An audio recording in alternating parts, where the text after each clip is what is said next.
Awesome. So you guys are going through this, championing, you understand the insane power of actually being constructive and having quality connections and relationships with people.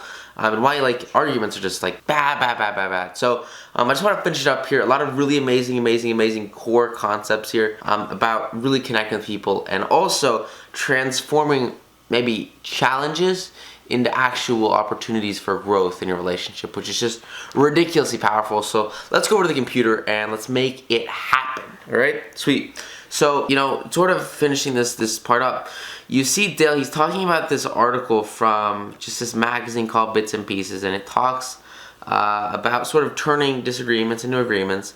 And it's got this one concept I think is really powerful. And he says that you need to welcome the disagreement, right? Because disagreements and challenges are really just chances for you to see other people's perspectives, right? They're chances for you to better yourself, better your services, better your products, better the offers and the opportunities that you have in the marketplace, and thereby turn those into greater amounts of actual value in both your life and the lives of those around you, which is like super cool. And so that's one of the key concepts he says here is welcome the disagreement, because somebody's got to sort of remember the slogan that when two partners always agree, one of them is not necessary. And so if you're working with other people, right, if you have a mastermind, if you have a group of individuals, like the point of this is to have different perspectives. The point of this is to have disagreements in some aspects and then be able to sort of like overcome those disagreements and find that better future and get the success that you want by actually overcoming these challenges that surface solely because you're able to look at it from a newfound perspective as a collective group instead of just being one individual, which is really powerful. So he says if there is some point you haven't thought about, be thankful if it is brought to your attention. Perhaps this disagreement is your opportunity to be corrected before you make a serious mistake. So always consider this idea that like somebody else could totally be right and they could literally save you tons and tons of effort, tons and tons of money, tons and tons of energy by just showing you that other path that at first might not seem obvious, but in the end it's actually going to be your best possible way to move towards that future goal. Is by listening to that other person's opinion, listening to their perspective. And then he has this one concept I think is insane, and it's also kind of, it tangents off of this idea of listening. And he says, distrust your first instinctive impression. Like, basically ignore your gut. And what he says here I think is something really interesting. He says our first natural reaction in a disagreeable situation is to be defensive. And so what he wants to do is you want to take this defensiveness, right? And you have to just kind of cut it, right? And so instead of being defensive, you got to be careful and keep calm and watch for your first reaction. Because it may be you at your worst, not your best, if maybe someone insults you or gives you an opinion that you think might not be the best thing ever, and so you get defensive on accident. And so because of that, what it leads to defensiveness, leads to defiance, and it'll actually crush your ability to listen to others. And so the way to get to that peak state and really get in front of other people and actually connect with them is to take a minute and just push down, that initial urge to say that other people are wrong, and instead actually listen to the perspectives and the viewpoints that they have and focus on what they're actually saying so you can get that perspective, get that growth, and have the success that you desire, which is really powerful. So after that, he comes down to this very core concept of controlling your temper. And this is just huge. You've got to control your temper. And it's just fundamental basic stuff. I know a lot of guys that just aren't good at this, and it just comes down to really developing that habit of not letting stuff that doesn't really matter destroy your thoughts or consume your emotion. We got to focus on reality. What Carnegie says here is remember that you can measure the size of a person, but what makes him or her angry. And so if you can make it more and more difficult for other people to make you angry, what it's going to do is not only increase the amount of respect that they'll give you, but more significantly it'll increase your positioning in the market. And so I know for me, like, this was a tough thing to do, especially when I was starting out. Like, I would get mad at just dumb stuff all the time. And so because of that, I had very low levels of success, very low levels of impact, development, and fulfillment.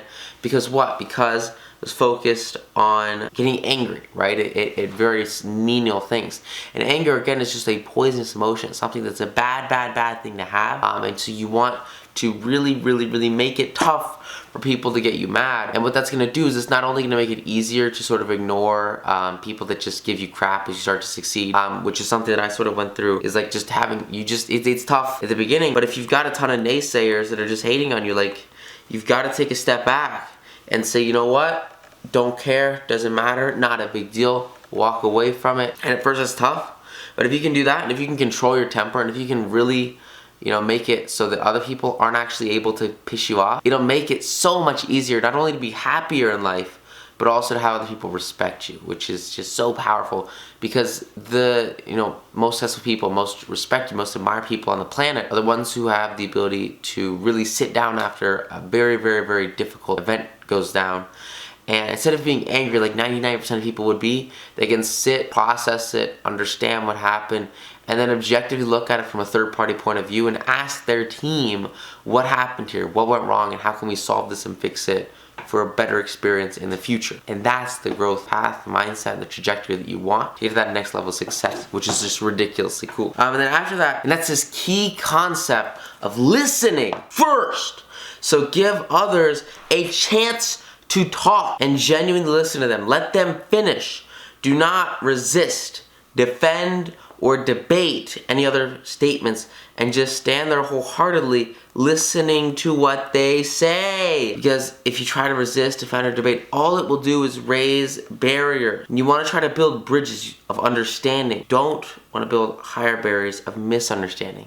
And so the best way to do that really is to just allow the other person to explain themselves and listen to their position and give a actual care, like really take an interest in their position and be on their side. And the moment you do that, like, you're their teammate, you're their partner, and you want them to succeed, and they will reciprocate that same feeling to you. And then after that, what's really powerful is this idea of looking for areas where you can agree with somebody on something, because you don't want to focus on like politics or religion or something, or maybe you guys don't agree. Like, those are really contentious, pressure-filled topics. And so instead you want to focus on areas of agreement, right? So when you've heard your opponents out, dwell first on the points of which you agree. So even if you have this huge list of things and you know you have to go through this whole list, like, the first thing you should focus on is the stuff that you agree on, so that once you do get to the things that maybe are a little bit more of a challenge to overcome, it's significantly easier to do so because you've already put in all this agreement, all these yeses before they're going to get them on your side, get them on your team, and bring you guys together, right? You want to look for areas where you can admit that they are right and they'll admit that you're right. So you both have this mutual connection where you agree with each other before you move into the difficult stuff, where maybe you aren't as clear with one another and maybe you don't agree as much. And so you know that the best way to overcome that is to work through the easy stuff first, then go and already have that foundation in place so you can go and do more with those relationships. Okay, now here's a killer one. This one is just a key concept in all aspects, and it's just be honest. I mean, this is just huge, right?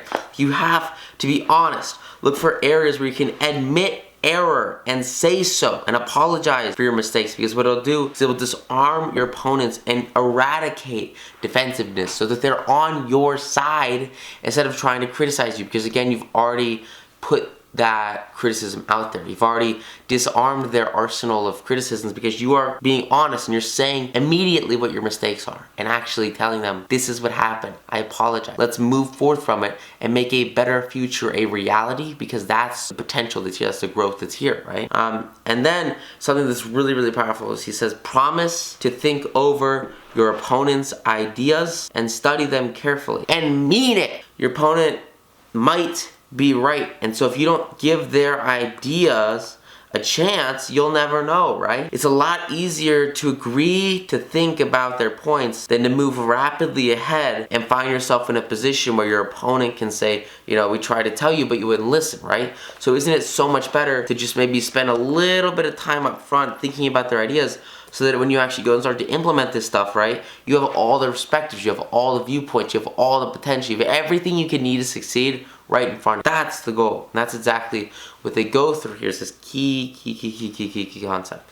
Now, there's this two more things, and I think these are sort of the best ways to end it out, because these two alone are just, they're huge. And so when I go through these, like, oh my god, it's so cool. And so the first one is thank your opponent sincerely for their interest. Because here's the deal, okay? And this is like saying thank you. I try to do this like every single day. I wake up in the morning, I say thank you for this amazing day. Every single day I go to bed, I say thank you for that amazing day.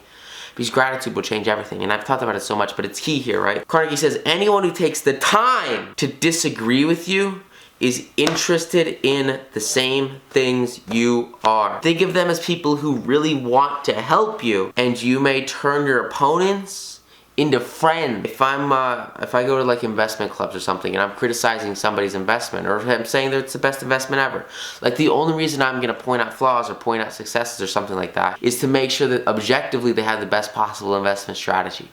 And the only reason I would say, hey, this looks like a crap position, is if like I genuinely don't want somebody else to lose money in it, right? And it's the same thing with everything you're passionate about, all the interests that you have, right? People that actually are sometimes maybe, you know, criticizing you or giving you a different perspective or saying, you know, I think you could be wrong about this, here's why. Like, they probably have your best interest in heart, and they care about you, or they care about the group, or they care about the growth of everybody, they care about the success of both of you, not just themselves. And you might have a couple people that are mean and selfish or whatever, but in a vast majority of cases, like, people are great, people are nice, people want both of you to succeed. The best way to let that happen is to just get on their side of the game and listen to their advice and actually genuinely thank them for it. Because even if it's crap, if you say thank you for something, it'll allow you to pull out those little bits of information that could really make a huge difference for you and be those nuggets that have the impact just by focusing on what they tell you is reality, which is huge, right? And then this last one is to postpone action to give both sides time to think through the problem, and suggest that a new meeting will be held later that day or the next day when all the facts may be brought to bear.